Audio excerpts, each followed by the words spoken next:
Very good morning to all of you. Well, इससे पिछले video में मैंने आप लोगों को dimensions, dimensionless quantity, dimension formula, dimensional equation, ये सारी बातें बताई थी। और उसके साथ साथ मैंने यूजेस ऑफ डायमेंशनल एनालिसिस बताए थे। 4 यूजेस बताए थे, जिसमें से पहला यूज था to derive the unit of any physical quantity.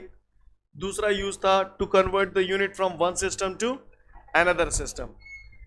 तीसरा यूज था to check the validity of formulas by dimensional homogeneity या डायमेंशनल बैलेंस। और चौथा यूज था to derive the relationship between various physical quantities. तो पिछले वीडियो में मैंने 2 यूजर्स तक तो आपको एक्सप्लेन कर दिए थे। आज हमें तीसरा यूज एक्सप्लेन करना है, राइट। पढ़ तो हमने लिया to check the validity of formulas by dimensional homogeneity या बाय डायमेंशनल बैलेंस। क्लियर। आज हमें इसका मतलब समझना है। ये जो लाइन मैंने बोली है, जाको मतलब का है, आज हम जानेंगे। हम तैयार हैं? क्लियर है? आ जाओ। पहले ही बोल रहा हूँ, जिन लोगों का आज यहाँ पर पहला दिन या दूसरा तीसरा दिन हो वो लोग सुन लें, क्योंकि आगे की पूरी कहानी इसी पे बेस्ड है। मैं ऑलरेडी पढ़ा चुका हूँ, सब लोग जानते हैं यहाँ पर। लेकिन जो नए खिलाड़ी हैं, पहले दूसरे दिन वाले, वो नहीं जानते। तो आज इसे जान लें और समझ लें। ये टेबल बनी हुई है, यहाँ लिखा हुआ है फिजिकल क्वांटिटी। क्या लिखा हुआ है? Physical quantity. हर उस क्वांटिटी को फिजिकल क्वांटिटी कहते हैं जिसे नापा जा सकता है। All those quantities which can be measured is called physical quantity. Mass, mass को हम लोग मेजर कर सकते हैं तराजू बांट से, तो मास एक फिजिकल क्वांटिटी है। लेंथ हम लोग इंची टेप से मेजर कर सकते हैं, बोलो भैया, तो लेंथ एक फिजिकल क्वांटिटी है। टाइम हम लोग घड़ी से मेजर कर सकते हैं, तो टाइम एक फिजिकल क्वांटिटी है। All those quantities which can be measured is called physical quantity. Unit, unit is that in which a physical quantity is measured. Unit वो होता है जिसमें किसी फिजिकल क्वांटिटी को नापा जाता है। जैसे कि मास, मास का यूनिट होता है किलोग्राम। क्लियर। मास को किलोग्राम में ही तो नापते हैं, तो मास का यूनिट किलोग्राम, लेंथ का यूनिट मीटर, टाइम का यूनिट सेकंड। सीन क्लियर है सभी को? अब बात आती है डायमेंशन फॉर्मूला। डायमेंशन फॉर्मूला की बात करें तो मास स्पेलिंग एम से शुरू हो रही है, इसलिए कैपिटल एम। लेंथ एल से शुरू हो रहा है, इसलिए कैपिटल एल। टाइम का कैपिटल टी। सीन क्लियर है? ये कुछ एक फॉर्मूलाज है, मैं भी पढ़ा चुका हूँ और आप लोग 9th-10th में भी पढ़ चुके हैं। Speed is equal to distance upon time, इसी को आप velocity is equal to displacement upon time भी बोलते हैं। एक्सेलरेशन का formula velocity upon time, change in velocity upon time interval बताया था। A is equal to V upon T. Force का फॉर्मूला हमने पढ़ा है मास इनटू एक्सेलरेशन, और वर्क का फॉर्मूला है फोर्स इनटू डिस्प्लेसमेंट। ये हम कहीं ना कहीं पढ़ चुके हैं ऑलरेडी, मैं भी यहां पर करवा चुका हूं, राइट। आगे बढ़ते हैं। अब हम तीसरे यूज को समझने की कोशिश करते हैं। क्लियर? तैयार? क्वेश्चन दे दिया पट्टों ने मुझे। क्या दे दिया? क्वेश्चन दे दिया पट्टों ने, है ना, पट्टों ने। क्लियर।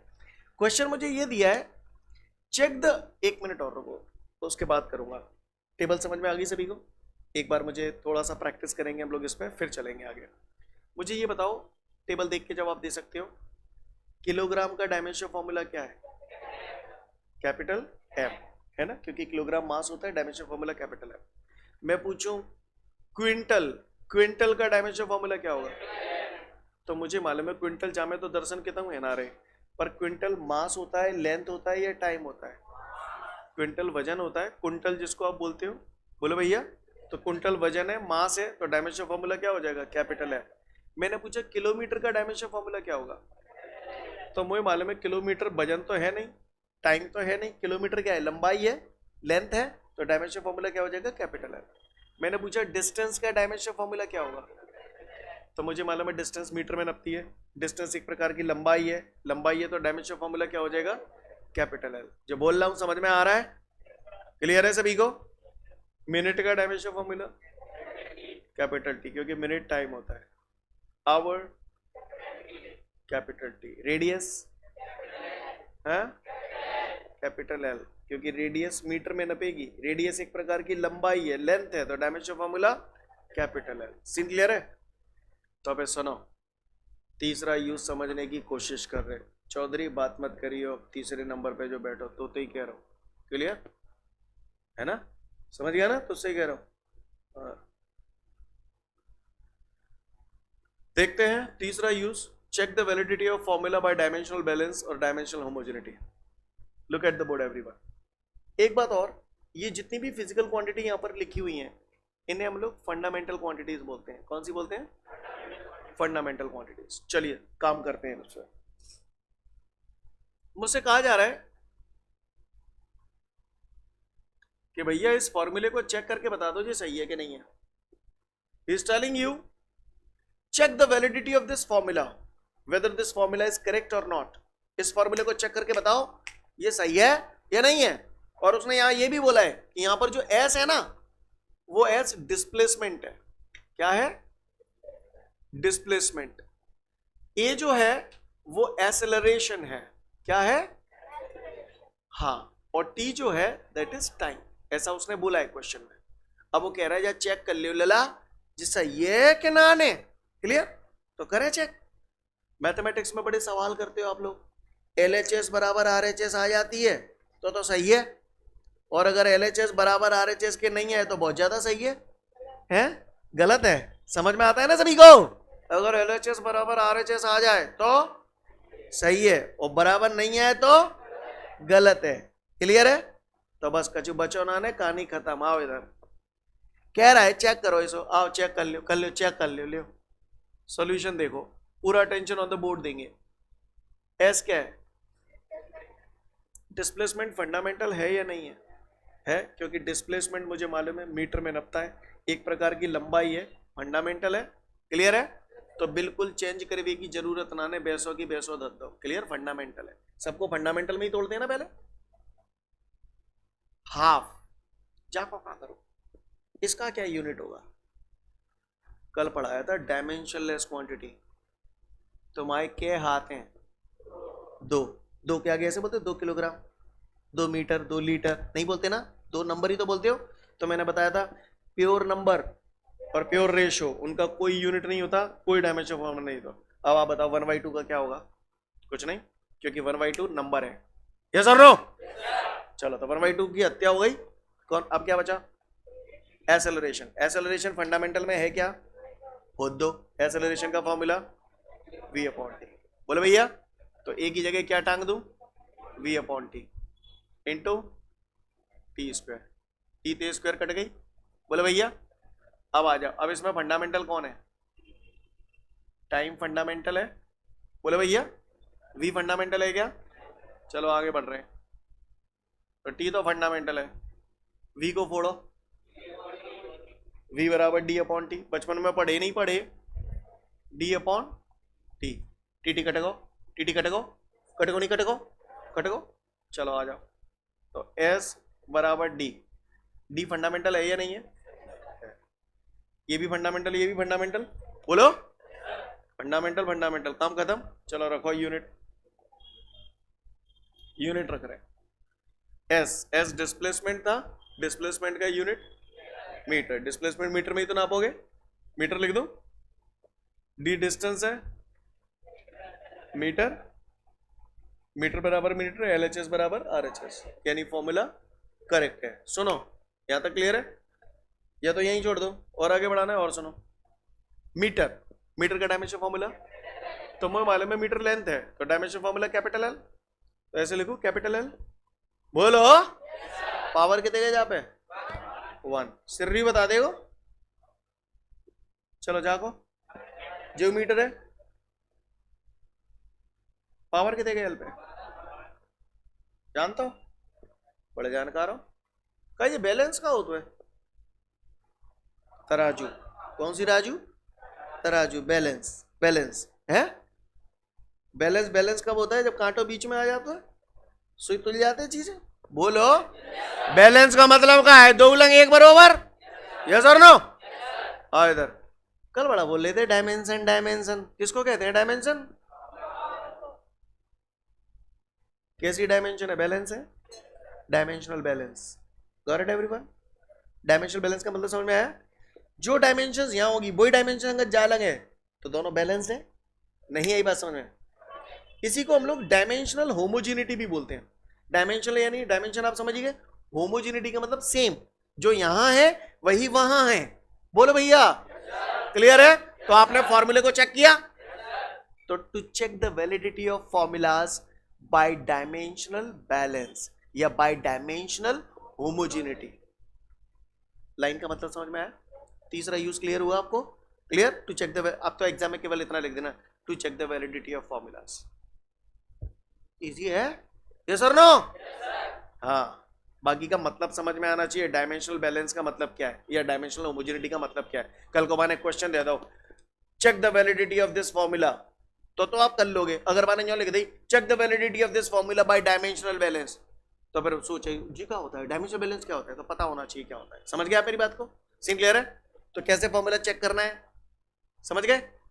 कर लोगे, कर लोगे, का है करियो, देखो कौन सा करे हो मुंह पे थे, करियो ये करके बताओ। Check the validity of this formula, come on. यहां पर v तो जानते ही हो वेलोसिटी, a एक्सेलरेशन है और s डिस्प्लेसमेंट है। क्लियर? कर दप्पा।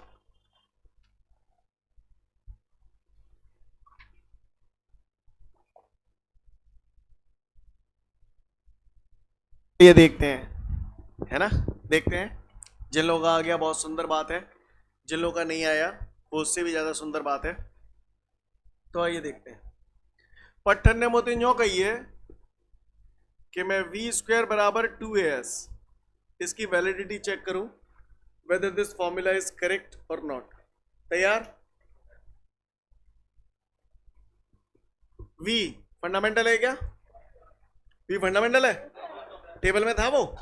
नहीं था, तो लगा दो फॉर्मूला v का, speed is equal to distance upon time. बोलो भैया, स्क्वायर है तो स्क्वायर तान दूं, 2 का क्या करूं, हटा दूं, क्योंकि 2 तो नंबर है, नंबर का कोई यूनिट नहीं होता, कोई डायमेंशन फॉर्मूला नहीं था। चलो एक्सेलरेशन का क्या करूं, क्योंकि एक्सेलरेशन फंडामेंटल में नहीं था, तो एक्सेलरेशन की जगह मैंने v upon T. S displacement है, डिस्प्लेसमेंट फंडामेंटल है या नहीं है? है, क्योंकि डिस्प्लेसमेंट मीटर में नपता है, टेबल में था लेंथ। बोलो भैया, तुम लोग समझ तो रहे हो ना कि मैं ही मैं? चलो अब आप बताओ, डिस्टेंस क्या ये फंडामेंटल है? टाइम क्या ये फंडामेंटल है? टेबल में थे सारी चीजें, ये भी टाइम है, फंडामेंटल है। किसको फोड़ दूं, किसको फोड़ना है, सबको फंडामेंटल में ही तो कन्वर्ट कर दें। तो ये ब्रैकेट खोल दो, ज्यादा है तो समझ में ही नहीं आई होगी मैंने। चलो एस अपॉन टी तो मैंने वैसा की वैसा लिख दिया फंडामेंटल्स को, ठीक है। चलो बताओ स्पीड का क्या करूं, समझ गए? स्पीड का फॉर्मूला डिस्टेंस अपॉन टाइम। अब बताओ टाइम फंडामेंटल है क्या? डिस्टेंस फंडामेंटल है, सब फंडामेंटल ही है। बोलो, चलो अब चमकाओ इसको। डी डिस्टेंस है, डिस्टेंस का यूनिट बोलो भैया मीटर, क्योंकि डिस्टेंस एक प्रकार की लेंथ है, तो यूनिट क्या हो जाएगी, मीटर। तो मीटर स्क्वायर लगाया तो स्क्वायर लगा दूं। टी कौन, टाइम, टाइम का यूनिट सेकंड, तो सेकंड का स्क्वायर। समझ गए? एस को क्या बोल रहे थे आप, डिस्प्लेसमेंट। डिस्प्लेसमेंट काय में नपेगा, डिस्प्लेसमेंट समझते हो ना, तो डिस्प्लेसमेंट मीटर, ये भी डी डिस्टेंस है। क्या कर लूं, कर लूं ना, क्योंकि ये भी मीटर ये भी मीटर, तो metre square. Time time second square. का हुए को परेशानी, वैसे आ गया, यहाँ पे भी आ गया LHS बराबर RHS, ठीक है। और आगे बढ़ाना है, मीटर लेंथ होता है, बोलो यस सर मत बोलो, ये बोलो का है डायमेंशन फॉर्मूला, सेकंड का कैपिटल टी, T2 यस और नो। चलो मीटर का फिर से लेंथ L2, सेकंड का टाइम T2। बोलो भैया T2 कहां जाएगा, तो L2 T minus 2। Got it everyone? L2 T minus 2। बोलो भैया LHS इज इक्वल टू, कर तो नहीं पाओगे, हेलो नहीं हेलो हेलो, तो फॉर्मूला सही है कि गलत है? सही है। सीन क्लियर है? कोई दिक्कत? तो आपको यूजेस में तीसरी लाइन का मतलब समझ में आया, to check the validity of formulas by dimensional balance या फिर डायमेंशनल होमोजेनिटी, कुछ भी बोल सकते हैं, एक ही बात है।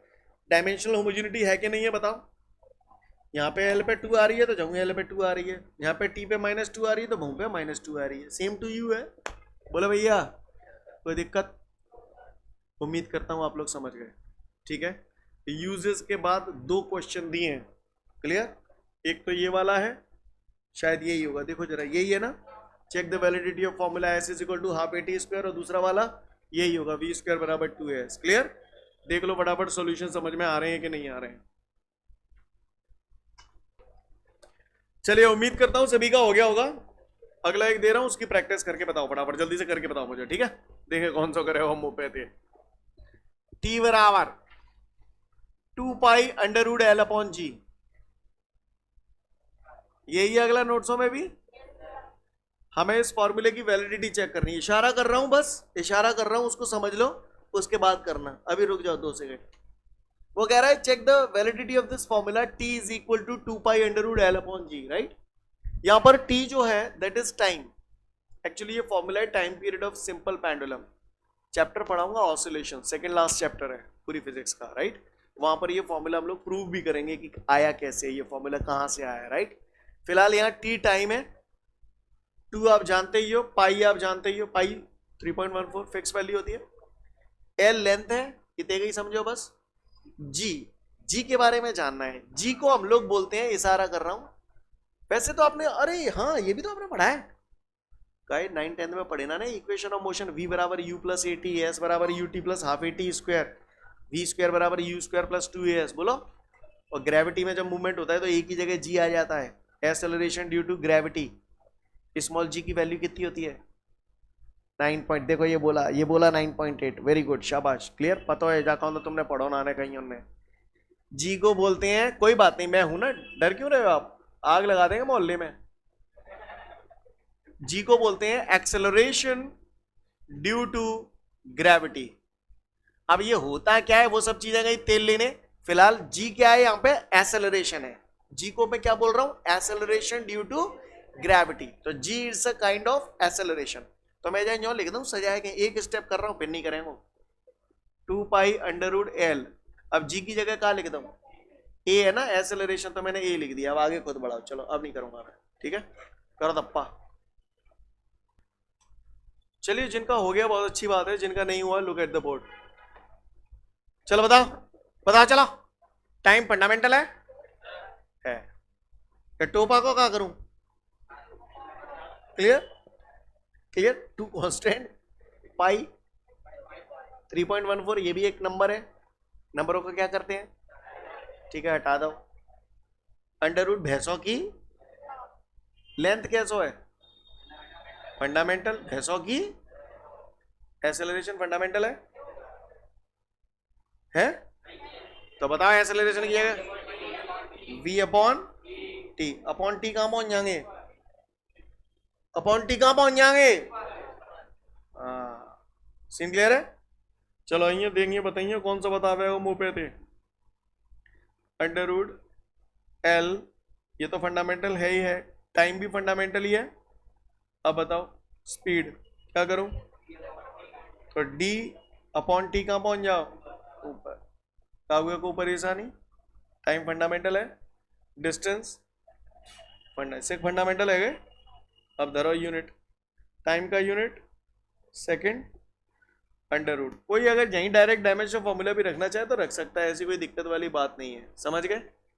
चलो लेंथ का, टाइम का, ये भी टाइम सेकंड स्क्वायर बटे डिस्टेंस मीटर।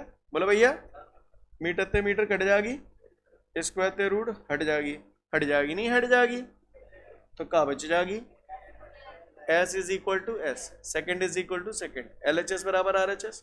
और आगे बढ़ाना है, सेकेंड का dimension formula second capital T, power कुछ नहीं है तो भन भन, दोनों तरफ डायमेंशंस बैलेंस हैं या नहीं है, क्लियर? तो इस तरीके से you can check the validity of formulas. I hope you understand guys, you better understand. कर लेंगे, देख लो फटाफट इसकी चेकिंग, टी बराबर 2 pi under root L upon G की, फिर आगे बढ़ेंगे। तो उम्मीद करता हूं 3 यूजेस आपको समझ में आ गए हैं। पहला, to derive the unit of any physical quantity. दूसरा, to convert the unit from one system to another system. इस पे हम लोग अभी और भी काम करेंगे, to convert the unit from one system to another system, आगे काम करेंगे अभी इसी चैप्टर में। तीसरा आपने पढ़ा, to check the validity of formulas by dimensional balance या डायमेंशनल होमोजेनिटी, क्लियर? चौथा यूज आप समझने की कोशिश करेंगे, ठीक है? ये आज भी चलेगा और अगले वीडियो में भी चलेगा, तो देखते हैं कौन से। समझने की कोशिश करिएगा, try to understand. Listen everyone, जैसे किसी ने मुझे बोला कि कोई ऑब्जेक्ट है मूव कर रहा है, कोई ऑब्जेक्ट है मूव कर रहा है और उसके द्वारा ट्रेवल किया गया डिस्प्लेसमेंट जो है, डिस्प्लेसमेंट एस बोल रहा है क्वेश्चन में, डिस्प्लेसमेंट एस जो है वो एक्सेलरेशन और टाइम पे डिपेंड कर रहा है। काय पे डिपेंड कर रहा है? डिस्प्लेसमेंट कह रहा है एक्सेलरेशन और टाइम पे डिपेंड कर रहा है। तो वो कह रहा है इन फिजिकल क्वांटिटीज के बीच में एक रिलेशन डेवलप कीजिए, इनके बीच में एक फॉर्मूला डेवलप कीजिए। ही is telling you if the displacement s of an object depends on the acceleration and time, then drive the relationship between these physical quantities. Got the question everyone? Clear? कछु पल्ले नहीं पड़ रहा होगा mobile में, clear? भूल जाओ, लेकिन इतना तो समझ में आ रहा है, कुछ ऐसा कहा गया है कि डिस्प्लेसमेंट फलानी फलानी चीजन पे डिपेंड कर रहा हुआ है। सीन क्लियर है?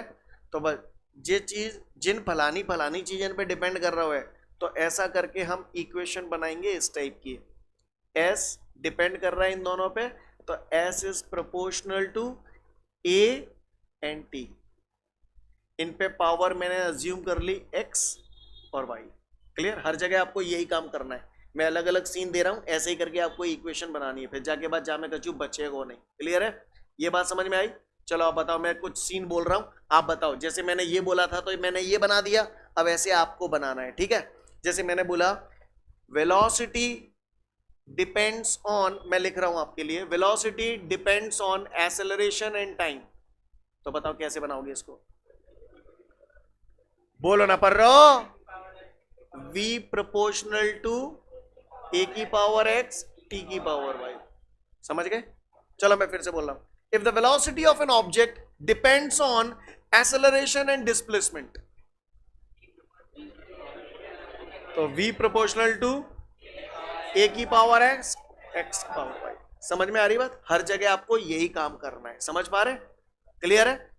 हाँ, बस इसके बाद कुछ नहीं करना, सॉल्व करके x और y की वैल्यू निकालनी है। ये ठीक उसी प्रकार है कि मैथमेटिक्स में सवाल करते हो, बाप की उम्र बेटे की उम्र की 4 गुनी है, 10 गुनी है, फलाना ढिमका, तो कहते माना पिताजी की उम्र x है, बेटे की उम्र y है, सॉल्व करके x और y की वैल्यू निकाल लेते हैं। यही तो करते करते नहीं करते? इन द सेम वे यहां पर होता है। क्लियर है? यहां पर भी सेम कहानी होती है, हम कुछ नहीं करते, बस जो भी हमें दिया है उस आधार पर ये बना लेंगे और इसके बाद x और y की वैल्यू निकाल के यहाँ पर रख देंगे, दैट्स ऑल। इसके अलावा कुछ नहीं करते। समझ गए? अब मैं करने जा रहा हूं, गौर से देखिएगा। आप लोग तैयार हैं? आओ देखते हैं। 100% अटेंशन ऑन द बोर्ड। थोड़ा सा लेंदी है, क्लियर, पर आसान है। कौन सी शान है? आओ वो तो कह रहा पट्टा। If the displacement s of an object depends on acceleration small a and time small t, बताओ क्या इक्वेशन बनाओ? s proportional to a and t। समझ में ही नहीं आई, समझ में ही नहीं आई। सीन क्लियर है? मैंने कहा कि यदि मोते if the displacement of an object depends on acceleration and time, then derive the relationship between these physical quantities. इन फिजिकल क्वांटिटीज के बीच में मुझे रिलेशन डेवलप करना है, मुझे इनके बीच में एक फॉर्मूले का निर्माण करना है। तो क्या हम फॉर्मूले का निर्माण करने के लिए तैयार हैं? आ जाओ करो, तुम ही बताना। आप सब जो भी करना है आप नहीं करना है, मैं तो इशारा करूंगा। एस, एस क्या है यहाँ पे? डिस्प्लेसमेंट। ए कौन? टी कौन? शाबाश बच्चों। बच्चों मैंने सुना है जब भी ये प्रोपोर्शनल का साइन हटता है कांस्टेंट आता है। बोले भैया, जब भी proportional, Ohm's law, V proportional to I, याद करो, है ना? जब भी प्रोपोर्शनल का साइन हटता है तो एक कांस्टेंट आता है, पढ़ा है हमने। तो मैंने बढ़िया BIP कांस्टेंट लगा दिया K। K is the proportionality constant.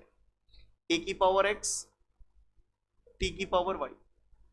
Equation number 1। बात समझ में आई? किसी को कोई दिक्कत? K बोले तो कांस्टेंट, कांस्टेंट बोले तो नंबर्स। नंबर्स का कोई यूनिट या डायमेंशन फॉर्मूला होता है क्या? नहीं होता। जानते हो आप लोग, कांस्टेंट का कोई यूनिट नहीं होता, कोई डायमेंशन फॉर्मूला नहीं होता। क्लियर? आओ आ जाओ, बस खत्म खेल आपका, जो बच्चों ने आ जाओ। एस का है फंडामेंटल, बैसो की बैसो, तो रहने दो। के को क्या करूं? हटाए दो। चलो एक्सेलरेशन को P/T, सही चल रहा हूं? टाइम फंडामेंटल भैंसों की काबू को परेशानी। चलो जे फंडामेंटल चल ही रहे जाला, जहाँ में टी फंडामेंटल है और जहाँ में टी फंडामेंटल ही है। अब बताओ क्या करूं, वेलोसिटी चिपका दूं, क्या फॉर्मूला है, तो डी अपॉन टी कहाँ जाओ। सीन क्लियर है, समझ गए कैसा है फंडामेंटल। गोला लगा दो ताते या पता है, हाँ जे जे मतलब से ही फंडामेंटल है, काम खत्म। चलो धरो यूनिट,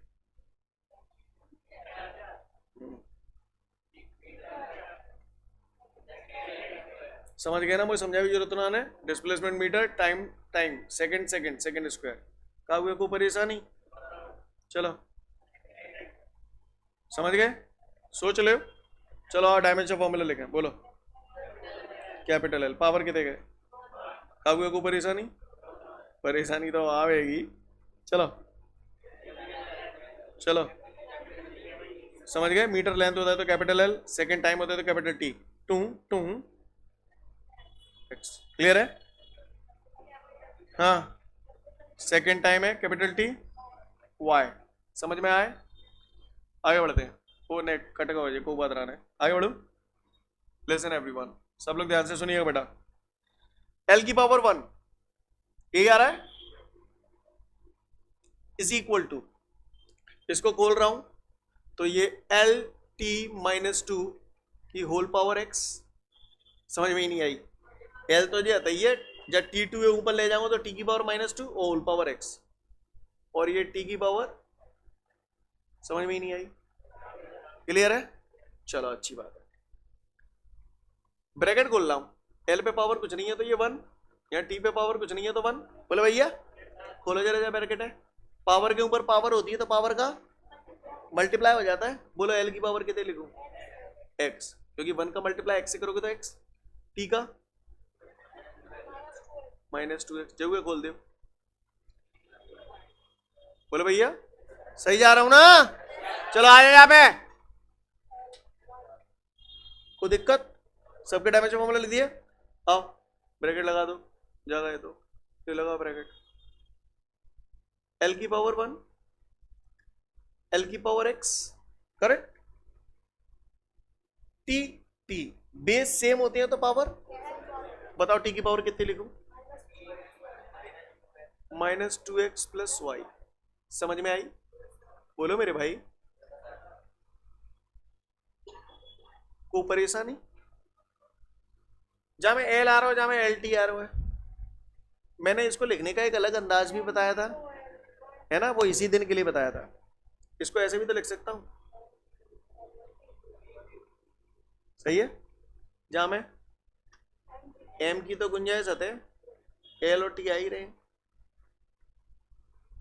नहीं है बात समझ, किसी को कोई परेशानी, अलर्ट मोड में देखना। कंपेयरिंग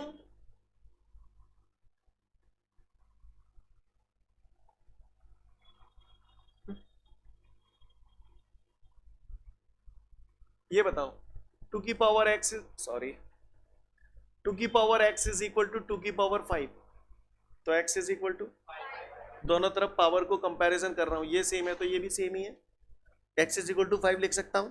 समझ में आवत है कि नहीं, हाँ बाल पता बच जाएगी कितने का एरो है। Comparing the power of m at both side, दोनों तरफ में m की पावर को कंपेयर कर रहा हूं। चलो बताओ m की पावर कितनी है, यानी 0 बराबर 0, कुछ हासिल हुआ, कुछ हासिल तो एनआर हो जाते हैं, तो आगे लगे क्या करें, कंपेयर करके हटाओ जाकर, m हटा दो। अब क्या कंपेयर करूं, comparing the power of l at both side, clear, l की पावर को कंपेयर करो, चलो खड़ो खड़ो जाओ, खड़ो जाओ, l की पावर को कंपेयर करो, बोलो l की पावर x आएगी, और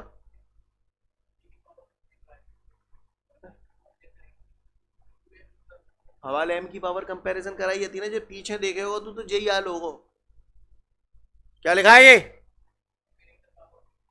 comparing the power of L at both side. अभी मैंने जब m की पावर कंपैरिजन कराई थी तो मैंने यहां पे m की पावर देखी, यहां पे m की पावर देखी और बीच में लगा इक्वल, तो क्या मिला 0 बराबर 0।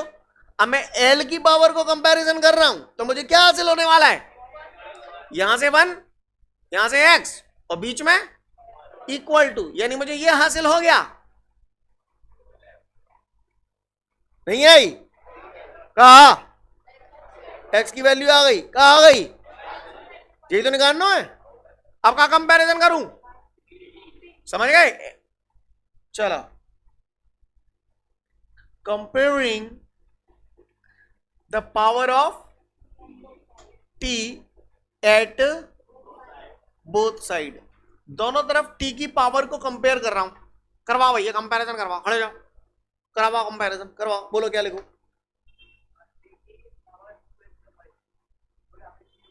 हाँ तो क्या इक्वेशन लिखूं, जैसे L की करी थी तो ये इक्वेशन लिखी थी, क्या मैं T के लिए क्या लिखूं।